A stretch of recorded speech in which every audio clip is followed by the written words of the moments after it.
Hola amigos, ¿cómo están? Muy buenas noches, bienvenidos a Debate con Nacho Castillo. Estamos transmitiendo en vivo para toda la República a través de Canal 35 en señal abierta y señal en cable, Canal 5. Nacho continúa de vacaciones, es un placer para quien les habla, Alex Pineda, poderles acompañar en una noche más. Hoy es lunes 23 de octubre del año 2017.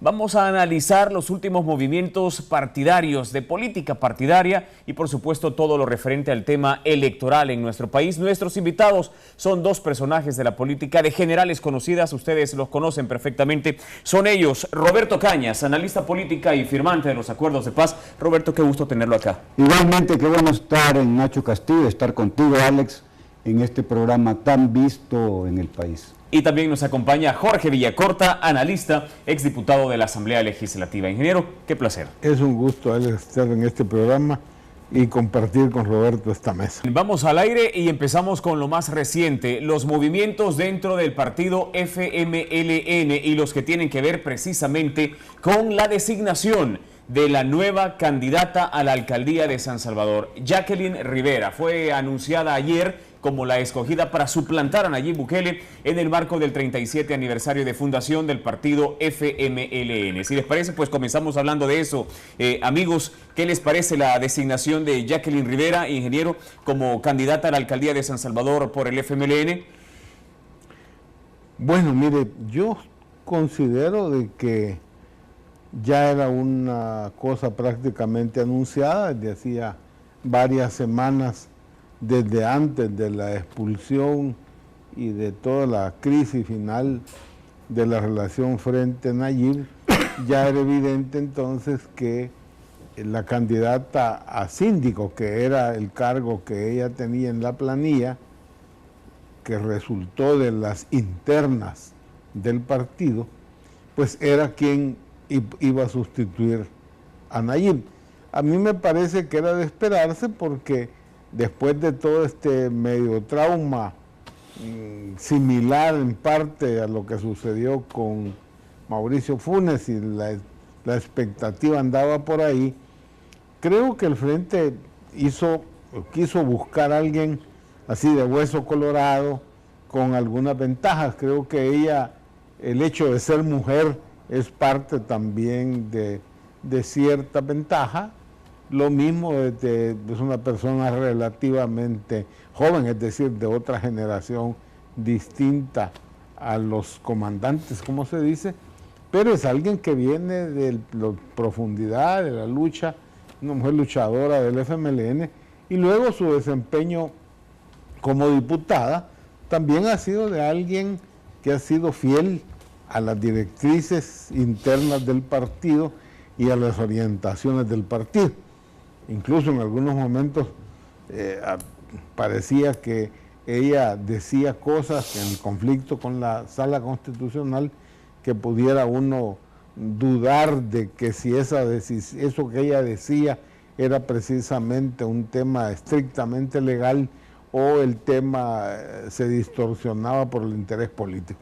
Pero independientemente de eso, ella es alguien que ha destacado en la Asamblea Legislativa, de tal manera de que el Frente creo que con eso lanza un mensaje para su base, para su voto duro de San Salvador, que va una persona con esas características. Fiel al partido, segura persona que sigue los lineamientos partidarios y también es alguien que se ha construido en la lucha tanto militar en su momento como en la lucha ahora política. Además es una mujer que se formó y se hizo profesional del derecho pues con su esfuerzo y con su trabajo. No tenemos una bola de cristal, Roberto, pero las credenciales de las que habla Jorge Villacorta le van a alcanzar a Jacqueline Rivera para mantener la alcaldía de San Salvador en el FMLN. A ver, en la política electoral salvadoreña todo gira alrededor de los candidatos o candidatas, no gira alrededor del programa que se ofrece a los votantes, a partir del cual se dice, bueno, si usted vota por mí, este es el conjunto de actividades que yo voy a hacer, lo que prometo es esto. Yo estoy convencido que lo que vamos a estar viendo en la elección dentro de 4 meses es un choque de trenes. Es decir, ciertamente los candidatos tienen un peso en la decisión de los que van a votar, pero lo que determina, lo crucial, es el trabajo territorial. Sí, importante la simpatía, el efecto que pueda generar un candidato, pero lo determinante es en qué medida hay desarrollado un trabajo territorial en barrios, en colonias, que es lo que al final de cuentas ese destacamento de militantes disciplinados que posibilita mover a las personas a votar, y otra cosa que es crucial, Alex, que es la defensa del voto. No es así nomás solo decir ya vengo, soy yo el candidato, ya gané la elección. Es muy importante como varios momentos. Uno es, por supuesto, la elección del candidato, otro es su plataforma programática, y el determinante pues es la capacidad que tenga de movilizar el voto durante la campaña y en el momento de ir a sufragar. Pero además, yo quisiera ver a estos candidatos en un debate, que tú los tengas aquí y puedan ellos expresarse sin asesores, sin muchos papeles, ante cámaras, ante la nación, y se pueda ver el desenvolvimiento de ellos. Eso también hace falta para poder aquilatar realmente quién tiene más posibilidades. Pero cuando los candidatos no son de tanto peso, lo que determina son las maquinarias electorales y el dinero que se invierta para el financiamiento de las campañas.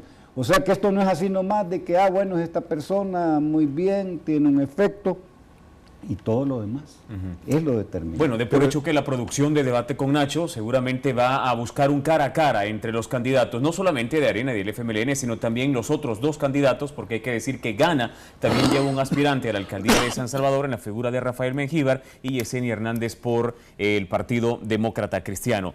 Yo quisiera precisar un poco lo siguiente. La candidatura de Jacqueline hace que uno pueda presuponer que el voto duro de San Salvador, del FMLN, con eso se mantiene, se conserva. ¿Me entiendes? ¿Quiénes son aquellos votos que posiblemente, si Nayib hubiera sido el candidato, hubieran sumado y todo el mundo decía, bueno, la derrota de Arena va a ser contundente y Mason hasta por qué se ha lanzado? Simplemente creo que esos votos ahora difícilmente estarán sumándose a la votación de Jacqueline. Creo que va a ser muy difícil. Nayib algún tipo de simpatías dentro de la base del FMLN. Pero no dentro de la militancia del voto duro. Ese voto duro sigue siendo fiel al FMLN. Y además, la candidata del FMLN, al venir, como dije, de la historia propia del partido, pues satisface esa necesidad de un cuadro partidario. Creo que por ahí eso puede pensarse. Y el otro telón de fondo es que hay un olor a apatía, a escepticismo, a un cansancio de la actividad de los partidos que se respira, que no necesariamente se va a convertir en ir a votar o votar nulo, se va a convertir en un ausentismo que vamos a ver muy difícil todavía, aunque relativamente en tiempo calendario es corto, 4 meses. Hay una cantidad de personas que deciden si van a ir a votar 4 días antes, un día antes. Las horas previas. Las horas previas. ¿Y por quién va a votar ya con la papeleta enfrente? Digo esto porque hay un voto indeciso que está como muy marcado sobre cuál es la percepción que tenga el votante de lo que está pasando en el país en ese periodo justamente. Y es que ya vamos a hablar de eso. Por favor, Roberto, nada más termino de precisar algo. Usted hablaba del trabajo territorial, de la importancia del trabajo territorial del partido político. El FMLN aquí en San Salvador, ¿cómo se encuentra en el territorio? Porque a Nayib Bukele lo que muchos le criticaron es que era un alcalde que basaba su trabajo y basaba su imagen en las redes sociales sin permear en la ciudadanía, sin llegar hasta los barrios, hasta las colonias, etcétera. ¿Cómo está ese trabajo territorial del FMLN en la capital? Para mí todo va a desembocar en el trabajo casa por casa. Es decir, claro, los spots de televisión ayudan, por supuesto que ayudan las comparecencias en televisión, pero al final de cuentas lo sobredeterminante es en qué medida usted ha caminado la ciudad, ha ido a tocar puerta por puerta con equipos preparados, que tengan la capacidad de conquistar el corazón de la gente que abre las puertas. Ahí es donde verdaderamente se gana la elección en una primera parte, porque digo después, ¿de qué me sirve a mí tener un caudal importante de votos si no lo puedo defender? Pero para empezar a pedirse cartas, el trabajo territorial es central, porque ahí en esa visita casa por casa, el sábado en la noche, el domingo todo el día y los días de semana, no me entusiasma tanto la idea de salir con una banderita en las esquinas de la ciudad. Eso casi es como poner tanquetas estacionadas vis a vis en seguridad y creer que eso va a terminar la delincuencia. Salir con banderitas a las esquinas de la ciudad tampoco es lo determinante, pero ir a tocar la puerta casa por casa supone que usted lo hace sobre la base de que tiene coordinadores, cuadros, simpatizantes, activistas. Uno entiende esa desazón, ese cierto desánimo, incluso en el voto duro, pero no hay que olvidar que el FMLN es gobierno, ojo con eso. Y quien esté en el gobierno tiene obvias ventajas que le dan precisamente el administrar el aparato del Estado. Tiene un dinero también. Hasta hace un mes aproximadamente, vamos a la pausa, solo dejo plantear una pregunta, ingeniero. Hasta hace un mes, poquito más de un mes, la gente decía, mira, entre Nayib Bukele y Ernesto Mason, bueno, obviamente tiene las de ganar Nayib Bukele. Sin embargo, la situación ahora parece haberse dado vuelta y muchos pensarán que Arena la tiene mucho más fácil para recuperar la alcaldía de San Salvador. Si les parece, hablamos de eso cuando regresemos de la pausa. Muy bien, ya volvemos.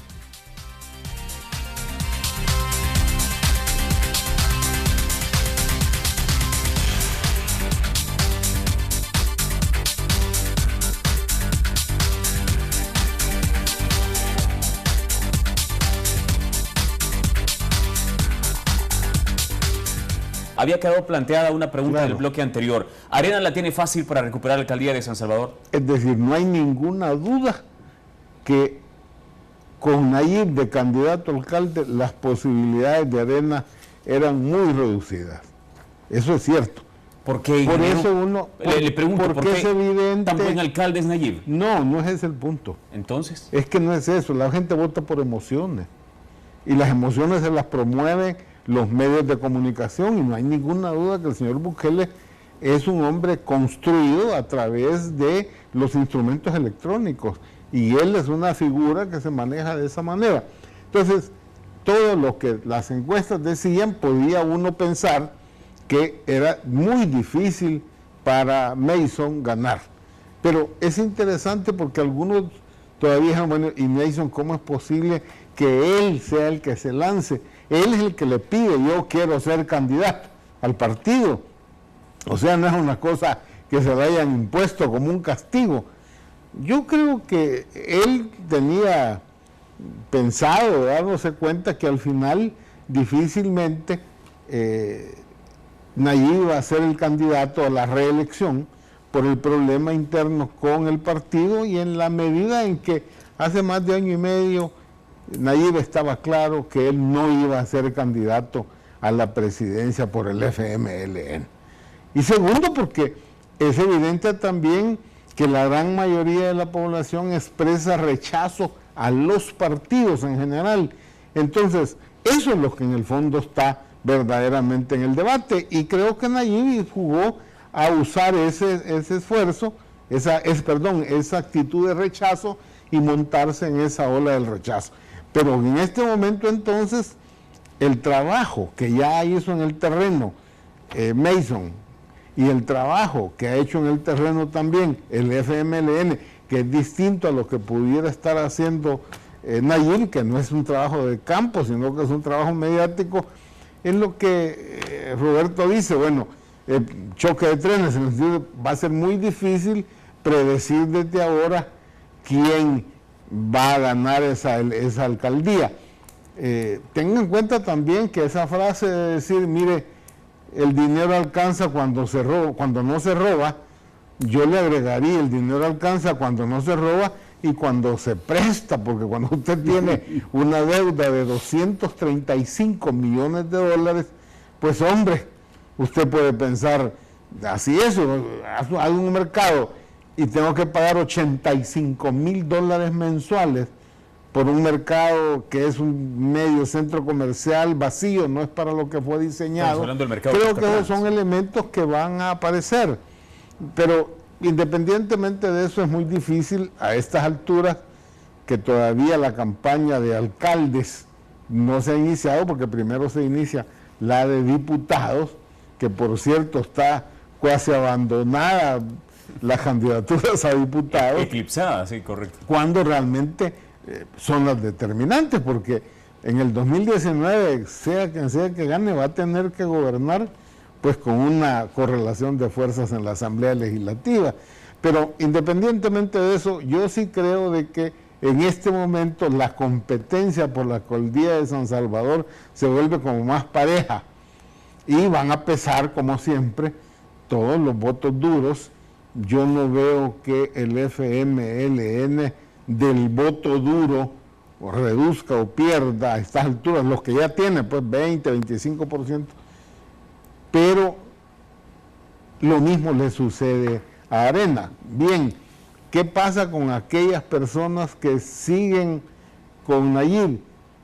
Pues hombre, ahora no tienen elementos para votar por alcaldes y por eso el señor está presentando que el próximo miércoles va a organizar su movimiento con la visión y el camino tal como él se lo había diseñado. Si él tiene la obsesión de ser candidato a la presidencia, y ese es el punto. Sí, Roberto, ¿identifica usted algún problema legal en la nominación y en la escogitación de Jacqueline Rivera como la candidata a la alcaldía de San Salvador por el FMLN, por aquello de que no se hicieron elecciones primarias, por aquello de que ella es diputada por el departamento de Cuscatlán y entonces cómo así que debe tener domicilio en San Salvador, etcétera? Sí, déjame antes un poco reaccionar también a la pregunta anterior, al caso Mason. ¿Por qué la nominación de Mason como candidato a alcalde de San Salvador? Hay que hacer dos cosas, teoría de los escenarios y unir todas las piezas del rompecabezas. ¿Por qué? Porque esto está pegado con la elección presidencial. No se puede entender los comportamientos políticos si no se ve toda la visión de conjunto. Lo voy a plantear de la siguiente manera. Cuando Neto Mason es presentado como candidato, mi valoración es que el pensamiento de Arena era: vamos a pinchar la burbuja, le vamos a poner un candidato que a lo mejor Mason no va a ganar, pero va a llevar a una circunstancia a Bukele, tal vez ganando la elección de la alcaldía de San Salvador, pero ya desgastado y con enflaquecidas sus posibilidades de ser candidato a la presidencia, porque todo lo que sacó la campaña en ese escenario de que no iba a pasar lo de la expulsión, ahí imagino yo a Mason, alguien que es retador, que busca la confrontación. Jugando un papel protagónico en el Consejo Municipal. Exactamente. Bueno, en el caso porque de en el quedaría, caso que hubiese seguramente iba en la segunda lista para ser concejal y seguir ahí pinchando la burbuja. Eso cambió drásticamente cuando es expulsado Bukele, y hoy estamos en presencia de una circunstancia que bien refleja a Jorge, de una cosa más pareja. Insisto, para mí lo determinante no es el efecto del candidato o candidata, sino el efecto de la maquinaria electoral. Y esto está pegado con lo presidencial, porque uno se pregunta, bueno, ¿y qué lógica hay de estar marcando territorio en lo municipal desde hace ratos también, y en lo presidencial con dos precandidatos o como se llamen de Arena? Eso también hay que tomarlo en cuenta, porque esto tiene mucho que ver con la idea que cuando el FMLN levante cabeza, hoy que tiene ya un como 2-0 haciéndolo futbolísticamente, 2-1 ya ahora. Arena tiene candidatos, lo tenía desde hace rato, que era Mason, y presentó su consejo, su propuesta de consejo municipal, fue conocida la semana pasada.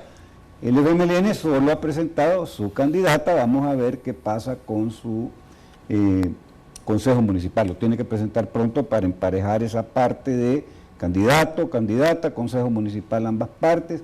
Lo que sigue es la plataforma programática. Yo diría que lo novedoso es que presenten su declaración patrimonial. Sería interesante para elevar la cuestión de la campaña, darle más altura, que existan debates, que presenten su declaración patrimonial y que la plataforma sea el elemento alrededor del cual se haga la discusión. ¿Qué voy a hacer?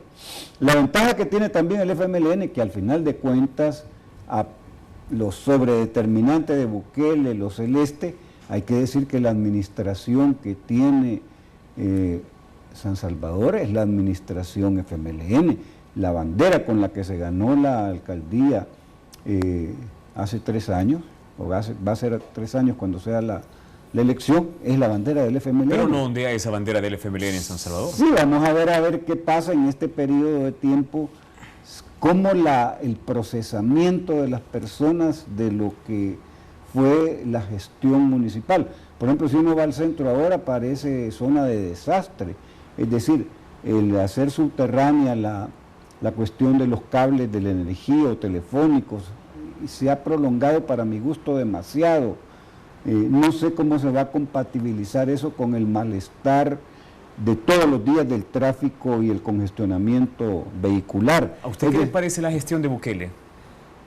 Pues es mucho de un manejo mediático en el cual se hacen cosas como del PCN, aquello de 1 hora por día, ese cuento de que si no se roba alcanza el dinero. Ya se dijo que se ha hecho una cuestión en la Bolsa de Valores que ha posibilitado disponer de dinero, pero además cuestión que es inquietante porque un alcalde cuando hace ese tipo de operaciones financieras en Bolsa de Valores deja a la alcaldía comprometida más allá del periodo en el que está administrando la comuna. Entonces, yo diría que lo de la gestión municipal va a quedar inconclusa porque él esperaba ganar, mantenerse como candidato y ganar la elección por otro periodo. Entonces, en la lógica de eso, que han quedado cosas inconclusas.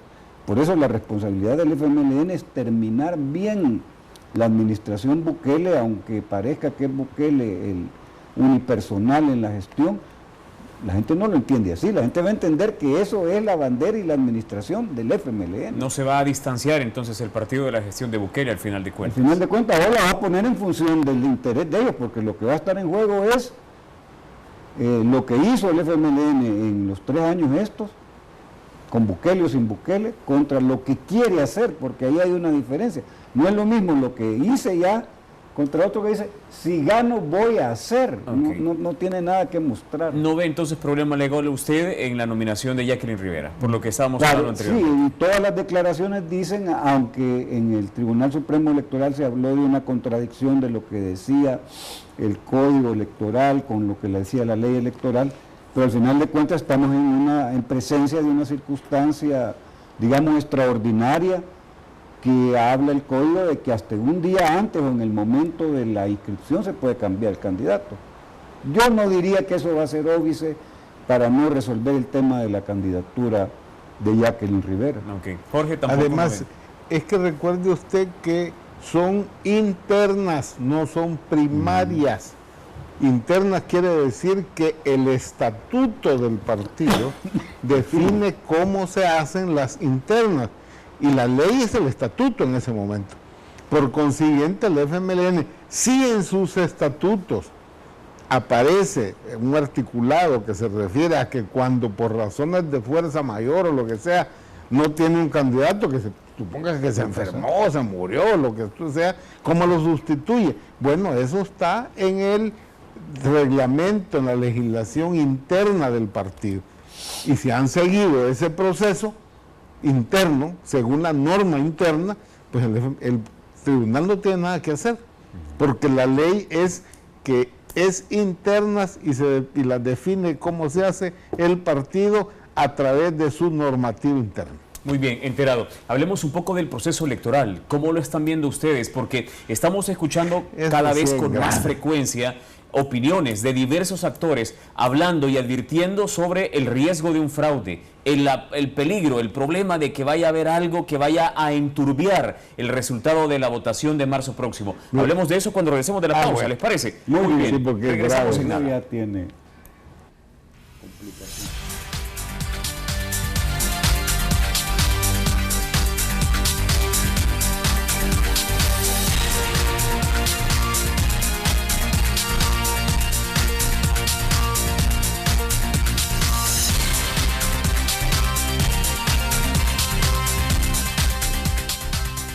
Estábamos hablando del proceso electoral. Al pobre Tribunal Supremo Electoral le está cayendo por todos lados. Ayer Medardo González lo dijo. A ver, veamos una cosa. El Tribunal Supremo Electoral está en manos de los partidos políticos.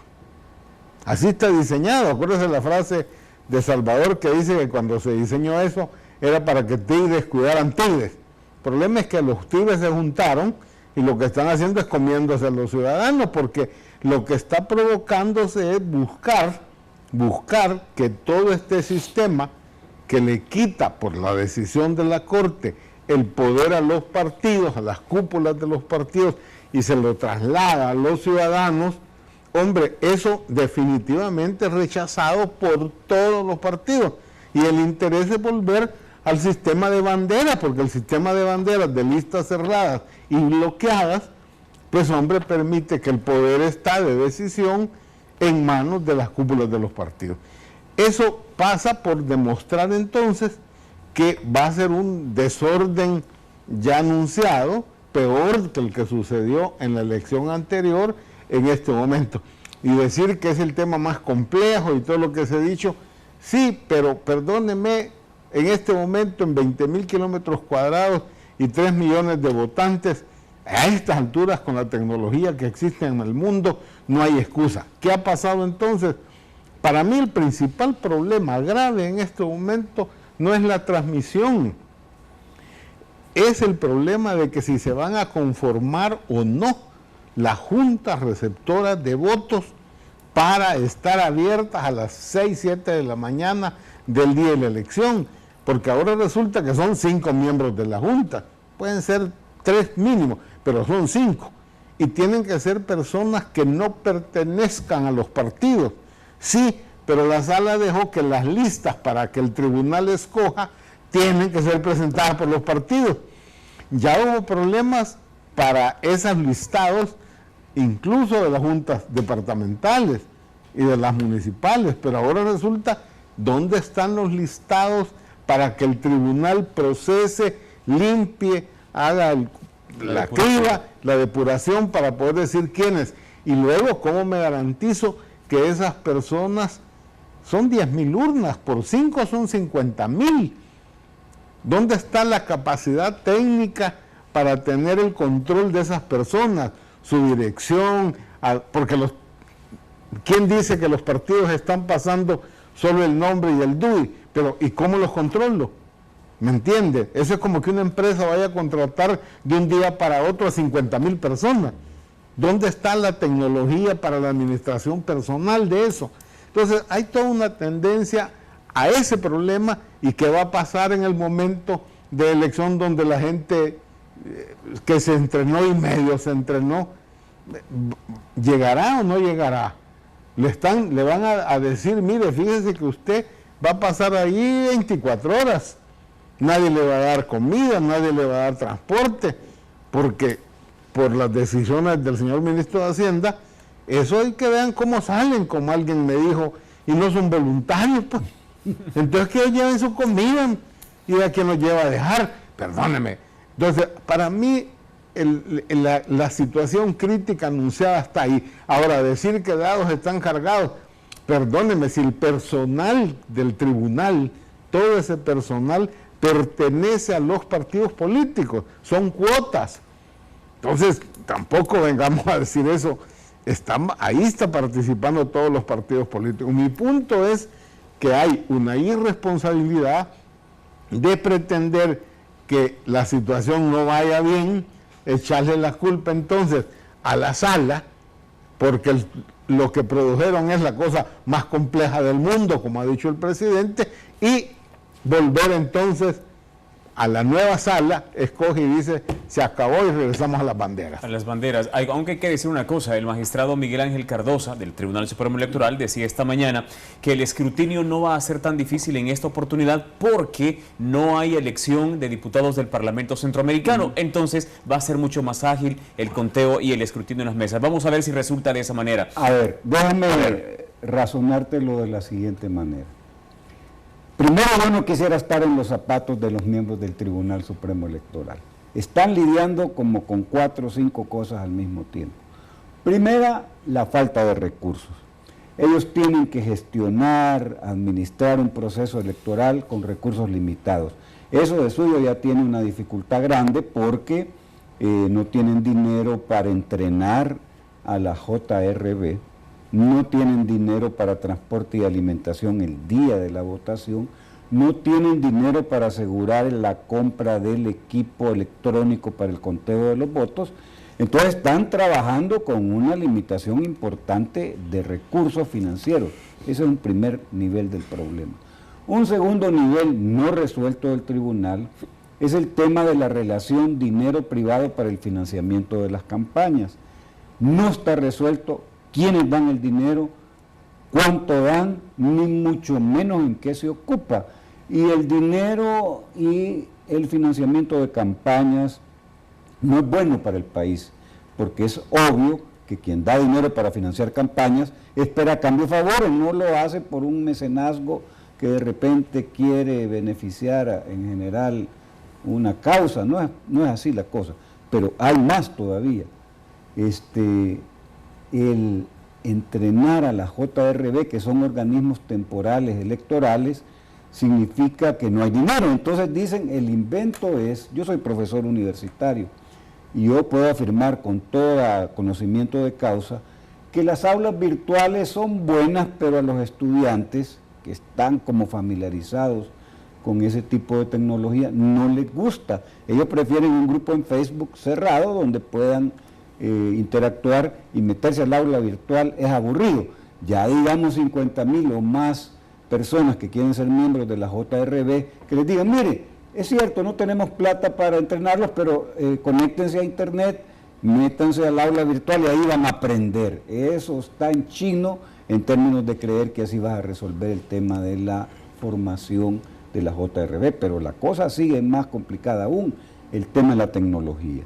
No está resuelto el conteo de los votos, y eso es central, porque va a tener voluntarios, entre comillas, no afiliados. Los que son no afiliados, que han enflaquecido la plantilla de afiliados de los partidos, ellos saben qué van a hacer, pero aquella historia de llegar a las 3 de la mañana, tener la batucada, entrar marcialmente con toda la moral en alto, estar ahí, no importa amanecer, y tener el refrigerio a las 10, el almuerzo a las 12, el otro refrigerio a las 3 y la cena y después más, eso no sé cómo se va a resolver ahora, porque lo tiene que resolver el tribunal.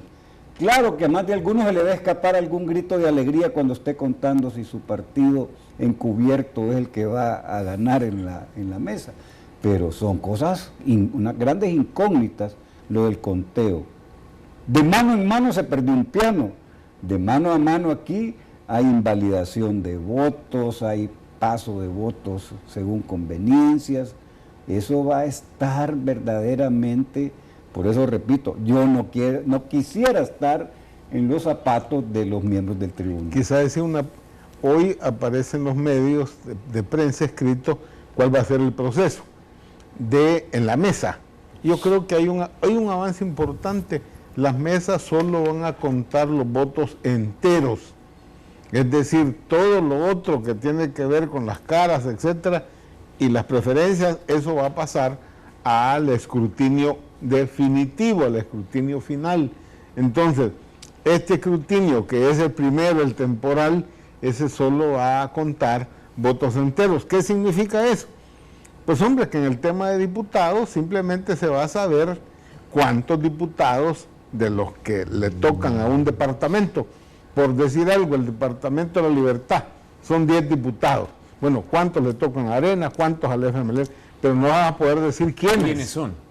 Pero por lo menos al final usted va a saber cómo queda la correlación en la asamblea, que eso es lo importante. Ya veremos después quiénes son los favorecidos. Eso es un elemento, me parece a mí positivo, porque reduce la complejidad. Ahora, en la mesa no va a haber ningún apoyo electrónico para contar. Van a contar con rayitas, ¿verdad? Y rayitas, y ahí sí que si no hay atención precisa de los vigilantes, pues lo de las rayitas se le puede pasar a alguien, y eso sí. Y luego la elaboración del acta, ese es otro lío. ¿Cómo es posible que no hayan permitido que el acta se levantara electrónicamente? Porque ahora volvemos al mismo vicio. El que está escribiendo el 1, pues parece 7, el 7 parece 1, el 3 parece 5, se le fue un 0 más y en lugar de 12 eran 120, ¿me entiende? Ese tipo de problemas se hubiera resuelto con la elaboración electrónica del acta y transmitida electrónicamente. A esta altura eso es imposible porque no hay el tiempo suficiente para preparar equipos, si es que tuvieran el dinero para adquirir. La transmisión parece que va a estar garantizada porque están viniendo escáner de Corea del Sur, entonces ya parece que por ahí va la cosa. Sí, pero lo que le transmite es un acta hecha a mano. A mano. Y entonces ese es el lío. Y cuando usted tenga el montón de copias... Eso es. Bueno, vamos a la pausa. Regresamos en breve con el último segmento de Debate con Nacho.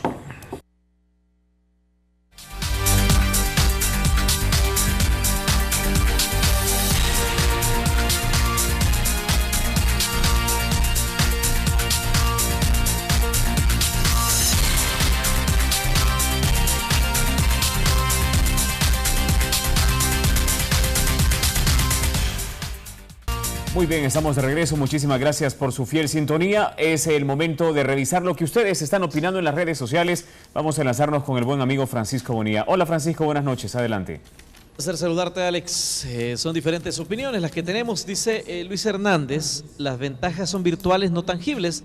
Aparte de los 25 muertos diarios, ¿es una ventaja para el FMLN? Les pregunta. Me sorprende si dice que sí. Dicen específicamente, la pregunta es para Roberto Cañas, por lo que planteaba.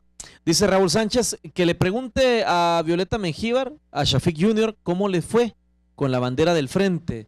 Otra afirmación de Roberto, dice Melvin Villalta, que sobre Ernesto Mason fue un capricho de él para competirle a Nayil. Al final salió ganando. Dice Emilio Monterrey, lo que ha pasado en San Salvador es lamentable. No existe una candidatura que llene las expectativas del pueblo. Los partidos han impuesto sus candidatos. Williams Villalta dice, Nayib sabe que le quedó grande la alcaldía. Mauricio dice que le conviene más a los capitalinos, es la pregunta que le hace a ambos panelistas. También teníamos una pregunta sobre una publicación que hizo el amigo Roberto Cañas con una camisa aqua, más bien color rosado. Le preguntaban específicamente a qué significaba esta publicación. A Roberto Cañas, dice que aclare qué significa esta publicación. Roberto Cañas, lo dice José, homofóbico, xenófobo, esto habla mucho del profesionalismo. Y dice la publicación de Roberto Cañas, quienes apoyan a Bukele, apoyan a CR7, se refiere a Cristiano Ronaldo, y usan la camisa rosada del Real Madrid. Vamos al estudio para las respuestas. Vamos al estudio para las respuestas, amigos. Bueno, en la vida las personas tienen 5 sentidos, pero yo diría que deberíamos de tener y desarrollar más. Por supuesto, el sentido de realidad, ver las cosas como son y no como uno quiere que sean. El análisis electoral es análisis concreto de situaciones concretas. No podemos hablar que igual el caso de la campaña de Violeta o la campaña de Shafiq Jr. No es así, o sea, hoy es una realidad específica y a esa hay que darle el tratamiento específico. Lo del tema del juego, y además era con toda la mala intención de picar a los amigos fanáticos de Bukele, es homologar futbolísticamente el premio del mejor a Cristiano Ronaldo con lo de Bukele. Entonces yo, muerto de la risa, o como dicen los jóvenes, matado de la risa, se me ocurre en un escritorio donde un amigo común hacer eso, sabiendo que iba a pasar, que se iban a como echar una efervescente, una pastilla efervescente en un vaso de agua para ver cómo salía, pero era una broma. Lo que pasa es que muchos han perdido el sentido del humor. Qué triste, porque sentido del humor, sentido de la realidad y sentido de la historia. Es decir, lo que pasa ahora es el resultado de cosas que sucedieron antes. Así que yo invitaría a los amigos que los tiene angustiados el tuit, que tengan sentido del humor, por favor. Yo no logré captar bien la pregunta que nos hacían a ambos.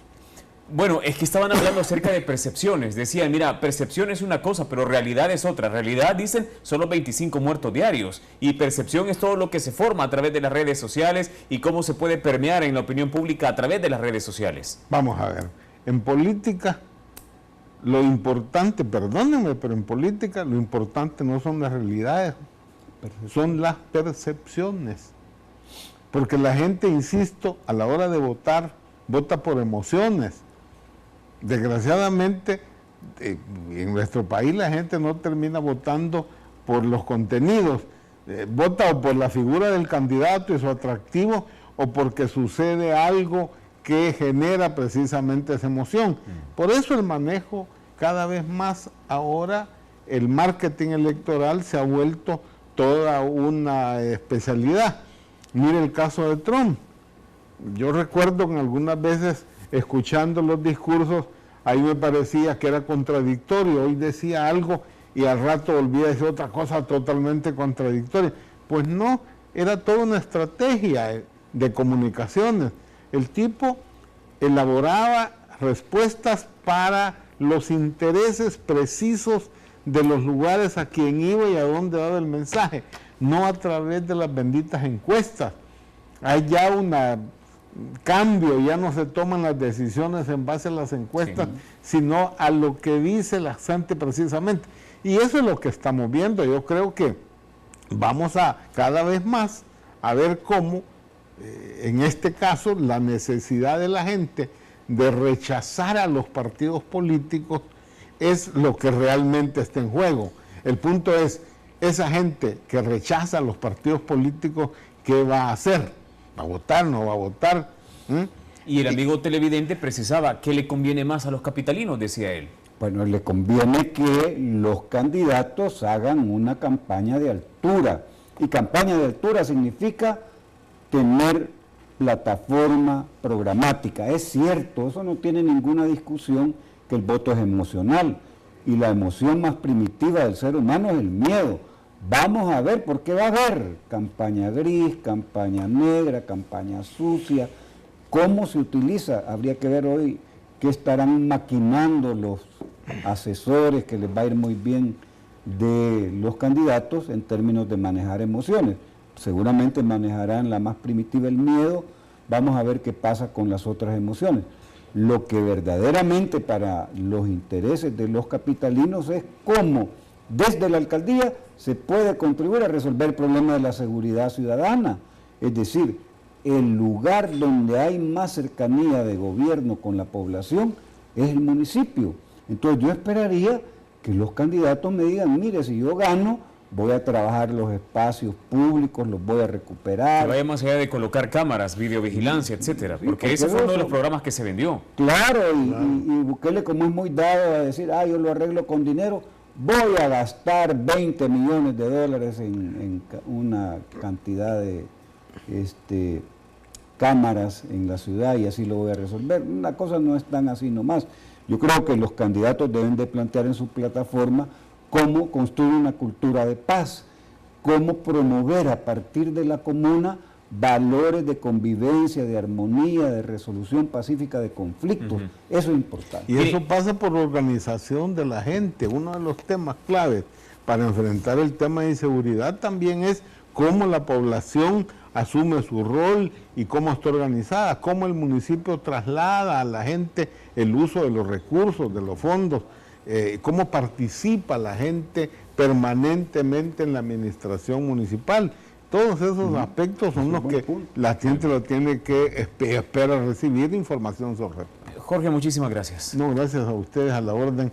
Qué bueno que con este programa de Sin Nacho, el debate resulta también sabroso. Aquí está Roberto también. No, Muchísimas igual, gracias. qué bueno compartir con Jorge Villacorta, con Alex, este programa, y la aspiración, como siempre, es que les sirva de insumo a quienes nos vieron para tomar sus propias decisiones y tener una opinión informada. Esa es la idea precisamente. Amigos, muchísimas gracias por su fiel sintonía. Venimos mañana con una nueva entrevista, con nuevos invitados y por supuesto que Nacho Castillo regresa en un par de semanas para continuar conduciendo este programa. Gracias por estar ahí. Hasta mañana.